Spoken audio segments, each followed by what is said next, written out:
Bismillahirrahmanirrahim. Tarsus Umut Kervanoğlu yardım çalışmalarımız devam ediyor. Hayırseverlerimizin başlamış olduğu hayır kurbanlarımızı aldık, inşallah kesiyoruz.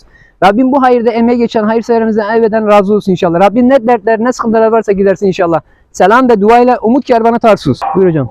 Biz vakalatı verdin abi. Verdim abi. Verdin abi vakalatı. Verdim abi. Allah kabul etsin. Bismillah, Allahu Ekber.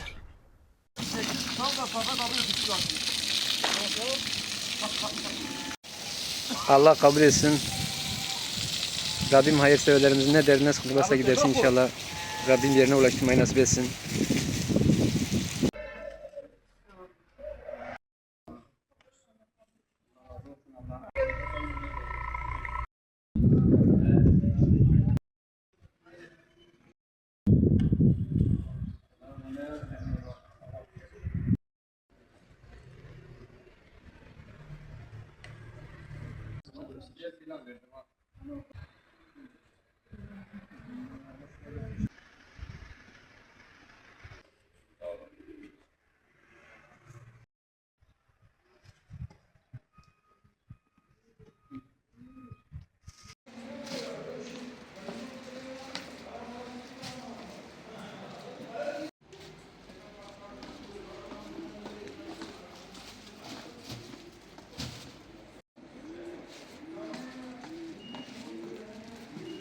Bismillahirrahmanirrahim.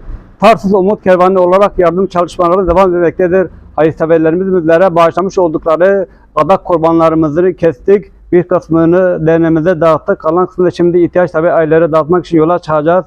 Allah Celle Celaluhu hayırseverimizden ebeden razı olsun. Özellikle rahmetini, bereketini, lütfunu, inayetini yağdırsın. Böyle hayırseverlerin sayesini arttırsın. Selam ve dua ile Umut Kervanı Tarsus.